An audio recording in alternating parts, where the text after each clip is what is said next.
Hi hello ನಮಸ್ಕಾರ ಎಲ್ಲರಿಗೂ. ಇವತ್ತು ಏನಪ್ಪ ಅಂದ್ರೆ ನಿಮಗೆ ಗೊತ್ತಿರಬೇಕು, ರಕ್ಷಿತ್ ಶೆಟ್ಟಿ ಸರ್ ಒಂದು ಹೊಸ ಮೂವಿ ಬಂದಿತ್ತು. ಹೊಸ ಅಲ್ಲ, ಐ ಮೀನ್ ಲಾಸ್ಟ್ ಮೂವಿ ಅದ ಇರಬೇಕು, ಸಪ್ತ ಸಾಗರದಾಚೆ ಎಲ್ಲೋ ಅಂತಂದು. ಭಾಳ ಮೂವಿ ಎಮೋಷ್ನಲಿ ಇತ್ತು.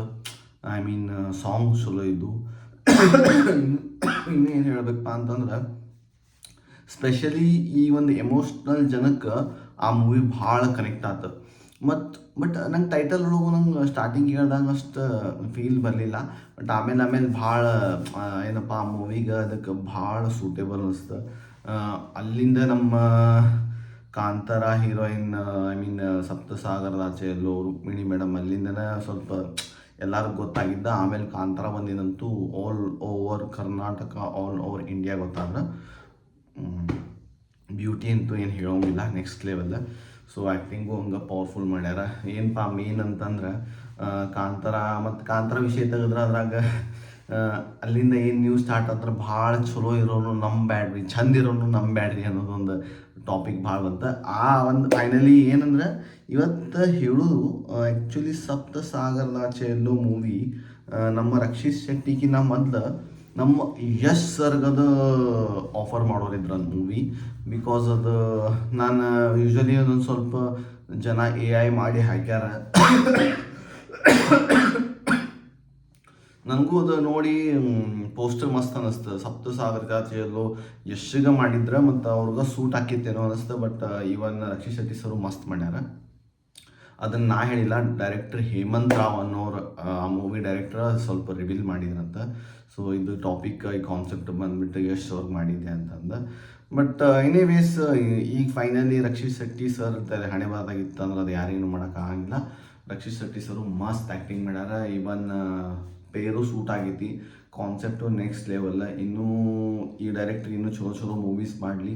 ಮತ್ತು ಇಂಥದ್ದೊಂದು ಎಮೋಷ್ನಲಿ ಕನೆಕ್ಟ್ ಇದ್ದಿದ್ದು ಮೂವಿ ನನಗನ್ಸಿದ ಮಟ್ಟಿಗೆ ಈಗಿನ ಟ್ರೆಂಡಿಗೆ ಯಾರು ನೋಡೋಂಗಿಲ್ಲ ಅಂತ ಅನ್ನೋ ಒಂದು ಮೆಂಟಾಲಿಟಿ ನಾವು ಇರತೈತಿ. ಹಂಗೆ ಇರೋಂಗಿಲ್ಲ. ಪಿಕ್ಚರ್ ಸ್ಟೋರಿ ಮಾಡಿ ಅದೇನು ನಾವು ಯಾವ ಥರ ಪ್ರೊಜೆಕ್ಟ್ ಮಾಡ್ತೇವಲ್ಲ ಅದ್ರ ಮೇಲೆ ಹೋಗ್ತೈತಿ. ಬಟ್ ಏನೈತಲ್ಲ, ಜನ ಒಂದು ಸ್ವಲ್ಪ ಥಿಯೇಟ್ರ್ ಒಳಗೆ ಬರೋಕೆ ಒಂದು ಏನರ ಒಂದು ಗಿಮಿಕ್ ಮಾಡಬೇಕು, ಇಲ್ಲ ಒಂದು ಸ್ವಲ್ಪ ಸಾಂಗ್ಸ್ ಚಲೋ ಇರಬೇಕು, ಏನರ ಒಂದು ಹಿಂಗೆ ಈ ಥರ ಟ್ರೇಲರ್ ಒಳಗೆ ಏನರ ಒಂದು ಮಜಾ ಇರಬೇಕು. ಸೊ ಅವಾಗ ಜನ ಆಟೋಮೆಟಿಕ್ಲಿ ಬರ್ತಾರೆ. ಅದಕ್ಕೆ ನಂಗೆ ಅದು ಹೇಮಂತ್ ರಾವ್ ಸರ್ ಯಾಕೆ ಈ ಟೈಮ್ನಾಗ ಹೇಳಿದ್ರು, ಟ್ರೆಂಡ್ ಒಳಗೆ ಯಶ್ ಸರ್ ಟ್ರೆಂಡ್ ಒಳಗೆ ಅದಾರ ಅಂತ ಹೇಳಿದರು. ಏನು ಸ್ಪೆಷಲಿ ಅವ್ರ ಸಂಬಂಧ ಮಾಡಿದ್ರು ಏನೋ ಗೊತ್ತಿಲ್ಲ. ಬಟ್ ಜನ ಅಂತೂ ಭಾಳ ಪವರ್ಫುಲ್ ಆಗ್ಯಾರ. AI ಬಂದು ಇದೇನಾಗಿತ್ತು ಅಂದ್ರೆ, ಅದು ಏನು ರಕ್ಷಿತ್ ಶೆಟ್ಟಿ ಸರ್ದು ಮತ್ತು ರುಕ್ಮಿಣಿ ಮೇಡಮ್ದು ಇಬ್ಬರದು ಏನು ಒಂದೊಂದು ಸೀನ್ ಹಿಂಗೆ ಪೋಸ್ಟರ್ಸ್ ಅದಾವಲ್ಲ, ಅದನ್ನು ಯಶ್ ಸರ್ ಸೂಟ್ ಆಗೋಂಗೆ AI ಮಾಡಿ ಖರೇನ ಯಶ್ ಸರ್ಗೆ ಸೂಟ್ ಹಾಕಿತ್ತೇನೋ ಅನ್ನೋ ಒಂದು ಮೈಂಡಿಗೆ ತೊಗೊಂಡ್ಬಿಟ್ಟ. ನಾನು ನೋಡಿ ಭಾಳ ವಂಡರ್ ಆದೆ. ಇವನ್ ನಿಮ್ಗೆ ಅದನ್ನು ಪೋಸ್ಟ್ ಮಾಡ್ತೀನಿ, ಸಮ್ ವಿಡಿಯೋದೊಳಗೆ ಒಂದೊಂದು ಕ್ಲಿಪ್ ಬಂದು ಹೋಗ್ತೈತಿ. ನನಗದು ನೋಡಿ ಭಾಳ ಇಷ್ಟ ಆಯ್ತು. ಮತ್ತು ಇನ್ನೂ ಏನಪ್ಪ ಅಂತಂದ್ರೆ, ಒಂದು ಯಾವುದೋ ಡೈರೆಕ್ಟರ್ ಆಗಲಿ, ಒಂದು ಏನೋ ಒಂದು ಮೇಕರ್ ಆಗಲಿ, ಇವ್ರು ಇಟ್ಕೊಂಡು ಮಾಡಿರ್ತಾರಂತಂದು ಅನ್ಸೋದು ಒಮ್ಮೊಮ್ಮೆ. ಹಿಂಗೆ ಅದು ಇಮ್ಯಾಜಿನೇಷನ್ ಮಾಡ್ಕೊಂಡಾಗೂ ಅನಿಸ್ತೈತಿ.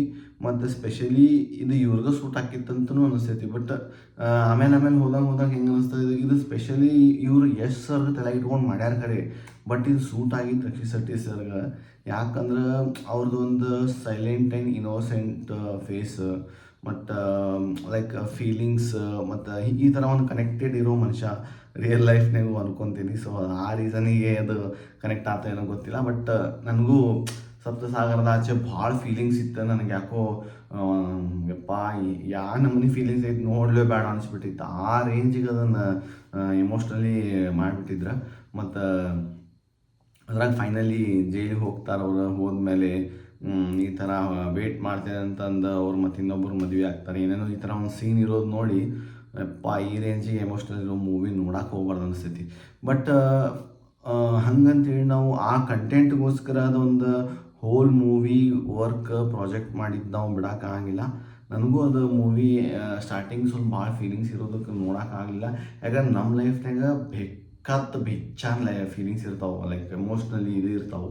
ಅದಕ್ಕೆ ಹೊಳ್ಳಿ ಮೂವಿನೂ ನೋಡೋದು ಅದೇ ಥರದ್ದಂದ್ರೆ ಒಂಥರ ಆಗಿಲ್ಲ. ಯಾಕಂದರೆ ಎಂಜಾಯ್ಮೆಂಟ್ ಸಂಬಂಧ ನಾವು ಮೂವಿ ನೋಡ್ತಿರ್ತೀವಿ, ಅಂಥದ್ರಾಗ ಅದು ನಮಗೆ ಮತ್ತು ಅದು ಎಮೋಷ್ನಲಿ ಕನೆಕ್ಟೆಡ್ ಇದೆ. ಮನುಷ್ಯಾಗ ಡಿಪ್ರೆಷನ್ ಹೋದಂಗೆ ಆಗ್ಬಾರ್ದು ಅಂತ. ಯಾಕಂದ್ರೆ ಇಲ್ಲಿ ಯಾರೂ ನನಗೆ ಯಾವ ಥರದ್ದು ಪ್ರಾಬ್ಲಮ್ ಇಲ್ಲ, ನಾ ಆರಾಮದೇನಪ್ಪ ಚೊಕ್ಕದೇನೆ ಅಂತಂದು ಹೇಳೋ ಒಂದು ಇದನ್ನ ಇಲ್ಲ. ಯಾಕಂದ್ರೆ ಎಲ್ಲರ ಲೈಫ್ನಾಗೂ ಎಲ್ಲ ಇರೋದು. ಬಟ್ ಅದನ್ನೆಲ್ಲ ಮೀರಿ ನಾವು ಈ ಥರ ಒಂದು ಮೂವೀಸ್ ಆತ ಒಂದು ಎಂಟರ್ಟೈನ್ಮೆಂಟ್ ಒಂದು ಮೈಂಡ್ ಡೈವರ್ಟ್ ಮಾಡ್ಕೊಂಡು ಏನು ಲೈಫ್ ಲೀಡ್ ಮಾಡ್ಕೊತೇವಲ್ಲ, ಅದು ಮಜಾನ ಬೇರೆ. ಸೊ ಅದಕ್ಕೆ ಇದು ಸಪ್ತಸಾಗರದ ಆಚೆ ಎಲ್ಲೋ ಅನ್ನೋ ಒಂದು ಟೈಟಲ್ಲ ನನಗೆ ಭಾಳ ದೊಡ್ಡದು ಅನಿಸಿತ್ತು. ಬಟ್ ಆಮೇಲೆ ಅದ್ರಾಗ ಅದಕ್ಕೆ ಕನೆಕ್ಟ್ ಇರೋದಕ್ಕೆ, ಅದು ಮೂವಿ ಕನೆಕ್ಟ್ ಇರೋದಕ್ಕೆ ಅವರು ಅದನ್ನು ಟೈಟಲ್ ಇಟ್ಟಿರ್ತಾರೆ ಅನ್ನೋದು ಆಮೇಲೆ ಫೀಲ್ ಆಯ್ತು. ಮಸ್ತ್ ಐತೆ ಮೂವಿ. ಇನ್ನೂ ನೋಡಿಲ್ಲ ಅಂದ್ರೆ ಹೋಗಿ ನೋಡಿರಿ. ಸ್ಪೆಷಲಿ ರಕ್ಷಿತ್ ಶೆಟ್ಟಿ ಸರ್ದೊಂದು ಪರ್ಫಾರ್ಮೆನ್ಸ್ ಮತ್ತು whole movie making, songs overall ಮಸ್ತ್ ಅನಿಸ್ತೈತೆ. ಅದು ನಾನೀಗ ಹೇಳಂತೀನಿ, ಇದೇನು ಹಳೆ ಮೂವಿದು ಯಾಕೆ ಹೇಳಂತಾರೆ ಅಂತ ನೀವು ಅನ್ಕೋಬೋದು. ಯಾಕಂದ್ರೆ ಅವರು ಡೈರೆಕ್ಟರ್ ನಾನು ರಿವೀಲ್ ಮಾಡಿದ್ದಕ್ಕೆ ಅದ್ರ ಬಗ್ಗೆ ಮಾತಾಡ್ಬೇಕಾತ. ಬಿಕಾಸ್ ಅದು ಎಸ್ ಸರ್ಗಂತ ಮಾಡಿದ್ರಂತವ್ರೇನು. ಸೊ ಗೊತ್ತಿಲ್ಲ ಮೂವಿ ಯಾರಿಗೆ ಏನು ಮಾಡಿದ್ರು ಗೊತ್ತಿಲ್ಲ. ಫೈನಲಿ ಈಗ ಏನು ಮಾಡ್ಯಾರ ರಕ್ಷಿತ್ ಶೆಟ್ಟಿ, ಹ್ಯಾಟ್ಸ್ ಆಫ್, ಮಸ್ತ್ ಪರ್ಫಾರ್ಮೆನ್ಸ್ ಐತಿ. ಪ್ಲೀಸ್ ಲೈಕ್ ಮಾಡಿರಿ, ಶೇರ್ ಮಾಡಿರಿ, ಫಾಲೋ ಮಾಡಿರಿ, ಹಂಗೆ ಕಮೆಂಟ್ ಮಾಡಿರಿ. ದಯವಿಟ್ಟು ನನ್ನ ವಿಡಿಯೋ ಕಮೆಂಟ್ ಮಾಡಿರಿ. ಅಂದ್ರೆ ನನಗೆ ಇನ್ನೂ ವಿಡಿಯೋಸ್ ಮಾಡಬೇಕು, ಇನ್ನೂ ಯಾವ ಥರದ ವಿಡಿಯೋಸ್ ಮಾಡಬೇಕು, ಏನು ತಪ್ಪಾಗೈತೆ ನನ್ನ ಕಡೆಯಿಂದ, ನಾ ಯಾವ ರೀತಿ ಅದನ್ನು ಏನು ಚೇಂಜಸ್ ಮಾಡ್ಕೋಬೇಕು ಅನ್ನೋದು ನನಗೆ ಗೊತ್ತಾಗುತ್ತೆ. ಪ್ಲೀಸ್ ಲೈಕ್ ಮಾಡಿರಿ, ಶೇರ್ ಮಾಡಿರಿ, ಕಮೆಂಟ್ ಮಾಡಿರಿ, ಆ್ಯಂಡ್ ಫಾಲೋ ಮಾಡಿರಿ, ಆ್ಯಂಡ್ ಸಬ್ಸ್ಕ್ರೈಬ್ ಮಾಡಿರಿ. Thank you so much. Bye, take care.